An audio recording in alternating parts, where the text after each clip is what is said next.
প্রিয় শ্রোতা, আপনারা শুনছেন রেডিও পডকাস্ট কৈশোরের ভাবনা, বাংলাদেশ বেতার কক্সবাজার FM 100.8 মেগাহার্জে। আপনার স্বাস্থ্য সুরক্ষার দায়িত্ব আমাদের। সবাইকে স্বাগত জানাই আজকের পর্ব কিশোরীদের ঋতুকালীন ঝুঁকি। উপস্থাপনায় আছি আমি সোহানা ইসরাত। রেডিও পডকাস্ট কৈশোরের ভাবনা প্রচারিত হচ্ছে শিশু ও নারী উন্নয়নে সামাজিক সচেতনতামূলক কার্যক্রমের আওতায় ইউনিসেফের সহযোগিতায় বাংলাদেশ বেতার কক্সবাজার কেন্দ্র থেকে। অনুষ্ঠান রেডিও সেট এবং মোবাইল ফোনে শুনতে টিউন করুন FM 100.8 মেগাহার্জে। ফেসবুক পেজ এবং ইউটিউব থেকেও পরবর্তীতে এই অনুষ্ঠান শুনতে পারবেন। প্রিয় শ্রোতা, মেয়েদের মাসিক বা পিরিয়ড শুনলেই একরাশ লজ্জা এখনও ঘিরে ধরে। যখন কোনো কিশোরীর পোশাকে লাল রক্তের দাগ ফুটে ওঠে, তখন অন্যের ফিসফিস করে হাসির শব্দে কিশোরী ডুবে অস্থির সমুদ্রে। এই সময়ে নতুন পরিচ্ছন্ন সুতি কাপড় বা স্যানিটারি ন্যাপকিন ব্যবহার করা ভালো। তবে পুরনো কাপড় থেকে হতে পারে ত্বকে চুলকানি, ফোঁড়া বা সংক্রমণ। কাপড়গুলো কিভাবে ধুয়ে জীবাণুমুক্ত করতে হবে সে জ্ঞান অনেকেরই নেই। যদি পরিবার মেয়েদের ঋতুকালীন শিক্ষার দায়িত্ব নেন, তখন জীবন জটিল হয়ে উঠবে না অনেক কিশোরীর। বন্ধ হবে না খেলাধুলা, স্কুলে উপস্থিতি। শিক্ষা প্রতিষ্ঠানেও প্রজনন স্বাস্থ্য নিয়ে পড়াতে অস্বস্তিতে ভোগে। মাসিক নিয়ে যে লজ্জার দেয়াল গড়ে উঠেছে তা ভাঙতে গল্প শুনুন আমাদের স্টুডিওতে উপস্থিত অতিথি কিশোর কিশোরীদের কাছে। কিশোর কিশোরী অতিথি হিসেবে উপস্থিত আছেন সামিয়া জান্নাত আরিবা এবং আবতাহি মোহাম্মদ আল জাওয়াদ। তাহলে চলুন শ্রোতা বন্ধুরা, আজকে আমাদের স্টুডিওতে উপস্থিত কিশোর কিশোরীদের কাছ থেকে গল্পটি শুনি। আর গল্পের নাম নতুন ভোরের ঋতু।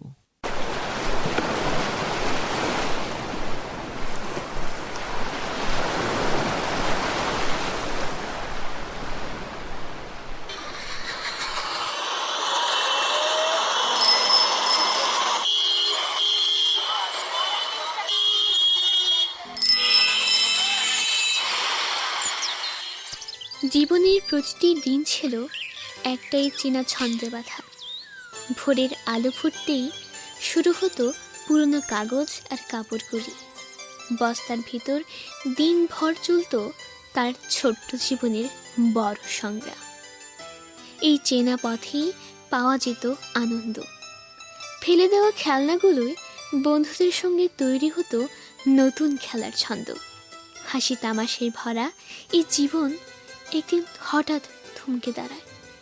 ভোরের আলো ফুটছিল, কিন্তু মনে গভীর এক অন্ধকার। শরীরের ভেতর থেকে আসা অচেনা এক পরিবর্তনে ভীত আমি।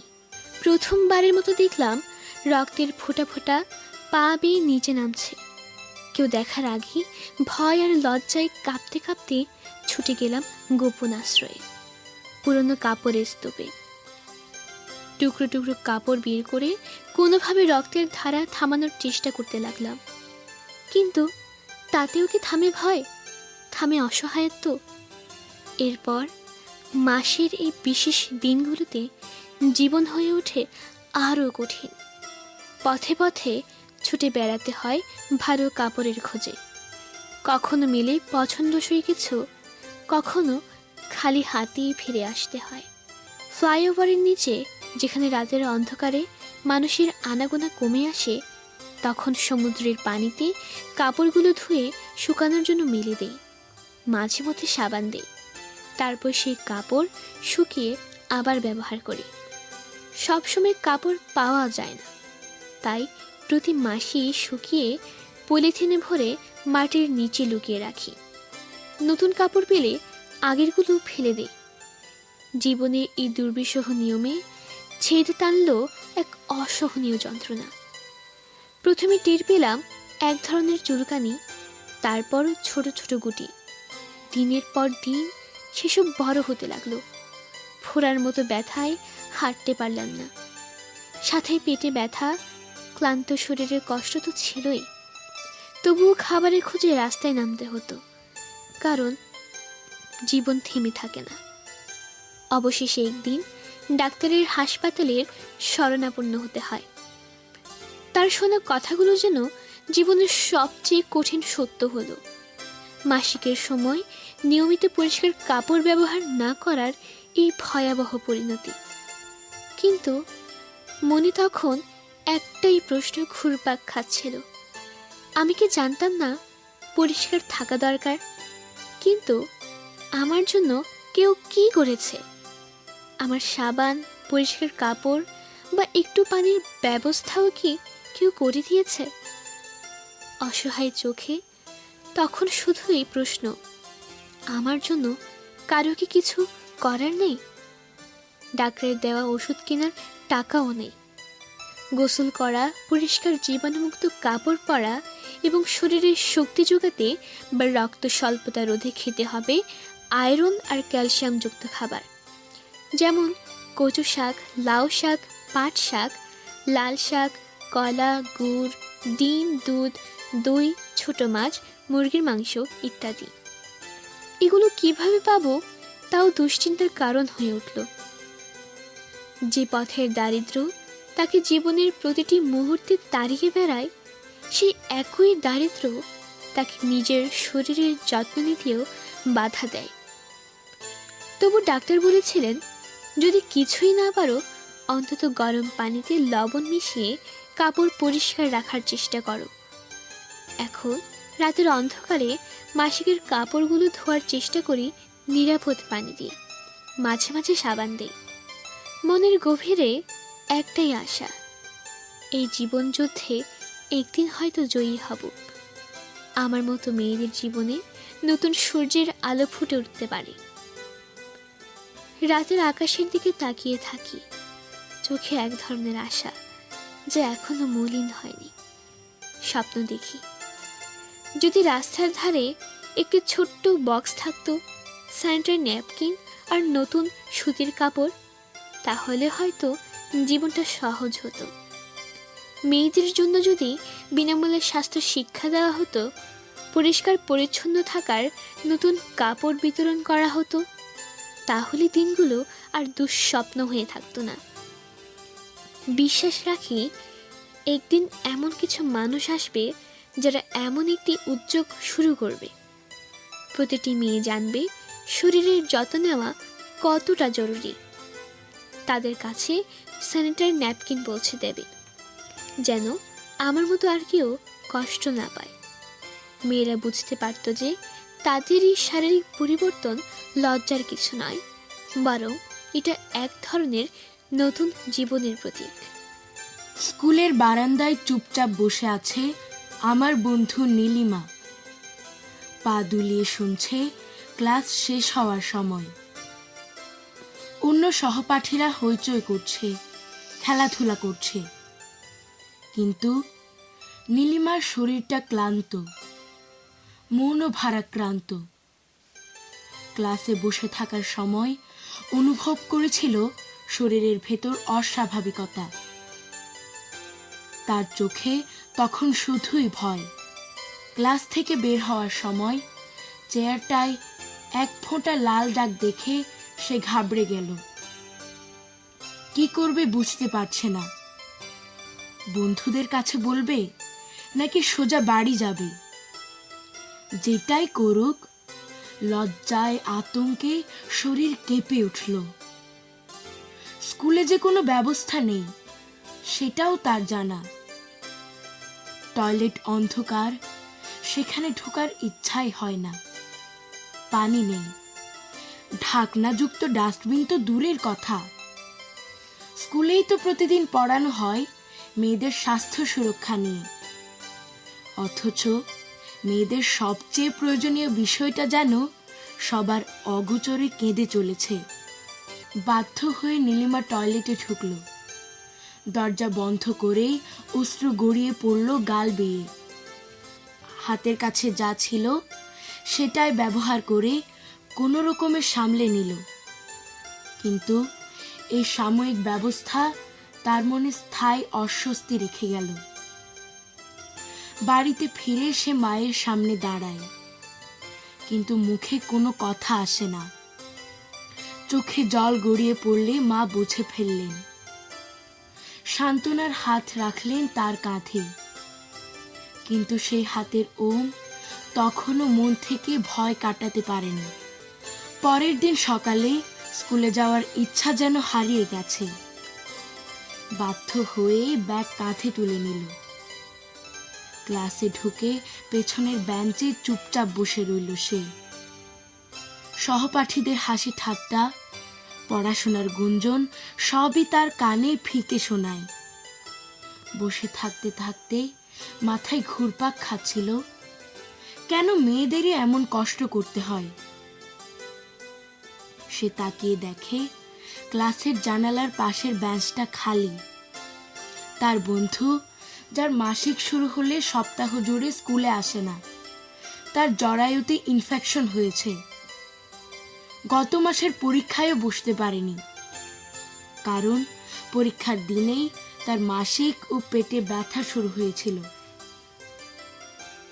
স্কুলে টয়লেটের কথা মনে হতেই আবার গা ঘিন ঘিন করে উঠল। তার মা বলেছে প্রতি 6 ঘন্টা পর পর ন্যাপকিন বা কাপড় বদলানো দরকার। কিন্তু কিভাবে সম্ভব? বাড়ি ফেরার জন্য পুরো দিন অপেক্ষা করা ছাড়া আর কোনো উপায় নেই। বইতে লেখা কথাগুলো মনে পড়তে লাগলো। নোংরা কাপড় ব্যবহার করলে রোগ হবে। মানসিক বিষণ্ণতার পাশাপাশি ইউরিন ইনফেকশন, বন্ধ্যাত্ব এবং জরায়ু ক্যান্সারের মতো রোগের ঝুঁকি তৈরি হবে। এর বিকল্প কি? প্যাড কিনতে গেলে পুরো মাসের হাত খরচ শেষ। অনেক মেয়ে টয়লেটের অভাবে সারা দিনেও প্যাড বা কাপড় বদলাতে পারে না। প্যাডের দাম বেশি হওয়ায় বেশিরভাগ মেয়েরা মাসিকের সময় পুরনো কাপড় ব্যবহার করেন। যদিও কাপড় সংরক্ষণ বা ব্যবস্থাপনায় তেমন ধারণা নেই। মাসিকের কাপড় ভালোভাবে পরিষ্কারের পর যে কড়া রোদে শুকাতে হয় তা অনেকেই লজ্জায় করেন না। শিক্ষা প্রতিষ্ঠানগুলোর এক কোণে চাপা পড়ে থাকা বাস্তবতা হলো মেয়েদের জন্য নেই কোনো মাসিক বান্ধব টয়লেট। অন্ধকার, দুর্গন্ধে ভরা জায়গা, যেন মাকড়সার জাল আর ময়লার আখড়া। যেখানে থাকা উচিত ঢাকনাযুক্ত বাক্স, স্যানিটারি প্যাড অথবা মাসিক চলাকালে ব্যবহৃত পরিষ্কার ও শুকনো কাপড়ের ব্যবস্থা, সেখানে থাকে ময়লার স্তূপ। একদিন স্যারের কাছে আমরা সকল বন্ধুরা গিয়ে বললাম, স্যার, মেয়েদের জন্য ভালো টয়লেট দরকার। স্যার হেসে বললেন, টয়লেট বানাতে টাকা লাগে, তোমরা পড়াশোনা করো, এসব নিয়ে ভাবতে হবে না। মাসিক বান্ধব পরিবেশ না থাকায় সে ক্রোধ আর হতাশা মনের গভীরে জমতে থাকে। তা আমাদের মনে নীরব বিদ্রোহের জন্ম দেয়। আমাদের চাওয়া এত সামান্য, তবু কেন আমরা পাই না? কেন এই অবহেলা? ক্লাসে ফিরে এসে আমরা খাতা খুলে লিখতে বসলাম। কাগজে বড় বড় করে লিখে টাঙিয়ে দিলাম, আমাদের দরকার মাসিককালীন টয়লেট, পরিষ্কার আলো বাতাস যুক্ত, যেখানে থাকবে পানি, হাত ধোয়ার ব্যবস্থা, সাবান আর প্যাড ফেলার জন্য ঢাকনাযুক্ত ডাস্টবিন। এই লেখা হয়তো স্বপ্নকে বাস্তবে রূপ দেবে। একদিন এমন একটা পৃথিবী হবে যেখানে মেয়েদের মাসিক নিয়ে কথা বলার ভয় থাকবে না। স্বাস্থ্য আর সম্মান রক্ষার জন্য থাকবে সঠিক ব্যবস্থা। স্বপ্নটা ছোট কিন্তু শক্তিশালী, কারণ এই স্বপ্নের ভেতর লুকিয়ে আছে লাখ লাখ মেয়ের কণ্ঠ। এমন অনেক মেয়ে আছে যারা নিজেদের অসহায় অবস্থায় নিঃশব্দে চোখের জল ফেলে। তাদের জীবন যেন থমকে যায় এই দিনগুলোতে। এই অন্ধকারে আলো জ্বালাতে হবে। প্রতিজ্ঞা করলাম, একদিন এমন একটা পৃথিবী গড়ব যেখানে আমাদের জন্য থাকবে সুরক্ষিত জায়গা, পরিষ্কার টয়লেট আর মাসিক নিয়ে লজ্জা নয়, থাকবে স্বস্তি। নিঃশব্দ যাত্রার মধ্য দিয়ে এই স্বপ্ন একদিন আরো অনেকের মনে আলো জ্বালাবে। প্রিয় শ্রোতা, প্রতি বছর 28শে মে পালিত হয় বিশ্ব মাসিক দিবস। বয়ঃসন্ধিকালে মেয়েদের শারীরিক পরিবর্তনের স্বাভাবিক প্রক্রিয়া হচ্ছে পিরিয়ড বা মাসিক বা ঋতুস্রাব। সাধারণত 11 থেকে 14 বছর বয়সেই মেয়েদের মাসিক শুরু হয়। গড়ে 28 দিন পরপর হয়, তবে 21 বা 35 দিন পরপর হওয়াও স্বাভাবিক। সাধারণত নারীর বয়স 50 থেকে 52 বছর হলেই মাসিক বন্ধ হয়ে যেতে পারে, যদিও নারীর শারীরিক গঠন বা বৃদ্ধির উপর এটি নির্ভর করে। কথা বলছিলাম মাসিককালীন যত্ন নিয়ে। প্রতি 6 ঘন্টা পরপর স্যানিটারি প্যাড বদলানো, গরম পানিতে লবণ মিশিয়ে কাপড় ভালোভাবে ধুয়ে নেওয়া। কিভাবে স্বাস্থ্যবিধি মেনে জীবন চালানো যাবে তা সংলাপের মাধ্যমে তুলে ধরেছেন আমাদের স্টুডিওতে অতিথি হিসেবে উপস্থিত কিশোর কিশোরী সামিয়া জান্নাত আরিবা এবং আফতাহি মোহাম্মদ আল জাওয়াদ। এখন শুনবেন গান, তারপর শুনবেন সংলাপ।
প্রিয় শ্রোতা, সমাজে এখনো মাসিক নিয়ে কানাকানি রয়ে গেছে।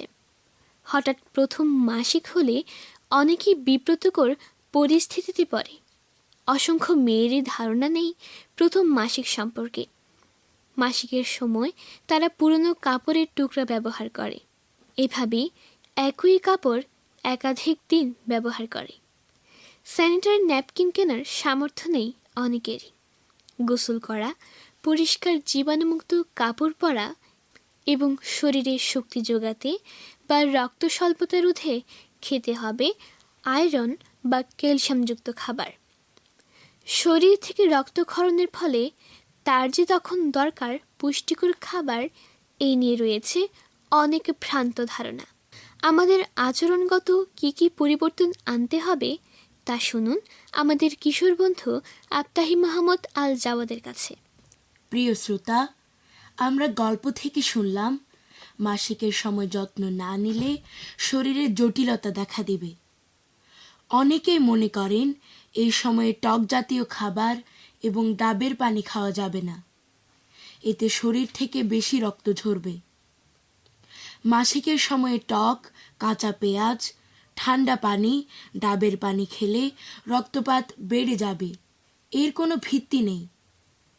তবে বেশি করে খেতে হবে কচু শাক, লাউ শাক, পাট শাক, লাল শাক, কলা, গুড়, ডিম, দুধ, দই, ছোট মাছ এবং মুরগির মাংস। মাসিকের সময়ে স্বাভাবিক সব খাওয়া যাবে। স্যানিটারি ন্যাপকিন না থাকলে মাসিকের সময়ে নতুন সুতি কাপড় ব্যবহারে কোনো সমস্যা নেই। তবে কাপড়ের টুকরাটা আগে সাবান পানি বা লবণ পানি দিয়ে জীবাণুমুক্ত করে নিতে হবে। কাপড় ব্যবহার করলে 5 ঘন্টা পর তা বদলে সাবান ও গরম পানিতে পরিষ্কার করে দীর্ঘক্ষণ রোদে শুকাতে হবে। অস্বাস্থ্যকর কাপড়ের টুকরা ব্যবহার করা যাবে না, এতে মূত্রনালী ও জরায়ুতে সংক্রমণ হতে পারে। বাড়ছে পেলভিক ইনফ্ল্যামেটরি ডিজিজ এবং ফ্যালোপিয়ান টিউবে ব্লক হচ্ছে। এসব রোগের কারণে বাড়ছে বন্ধ্যাত্বের হার। প্রিয় শ্রোতা, লক্ষ্য করেছেন মাসিক একটি স্বাভাবিক শরীরবৃত্তীয় প্রক্রিয়া হলেও এই সময় শরীর হয়ে ওঠে আরও সংবেদনশীল। মেয়েদের যত্ন নেওয়ার প্রয়োজন আরও বেশি।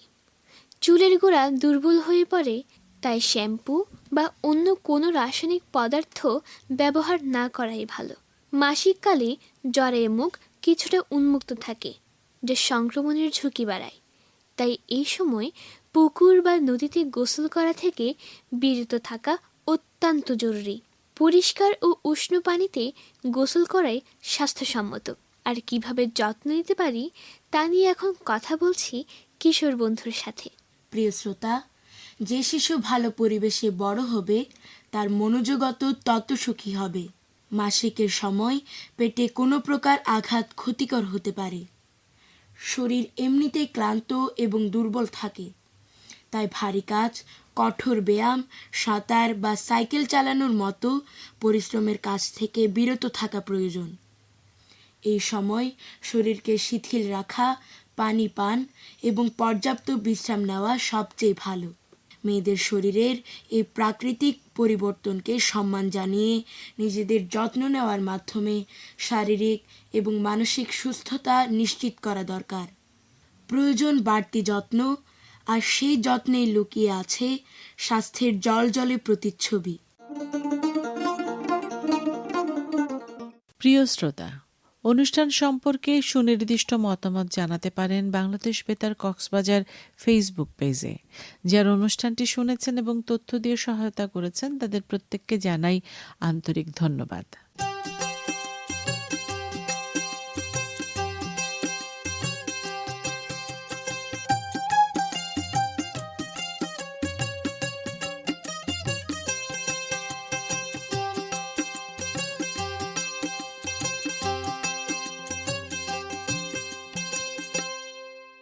সুপ্রিয় শ্রোতা, নিরাপদ হোক শৈশব ও কৈশোরের জীবন।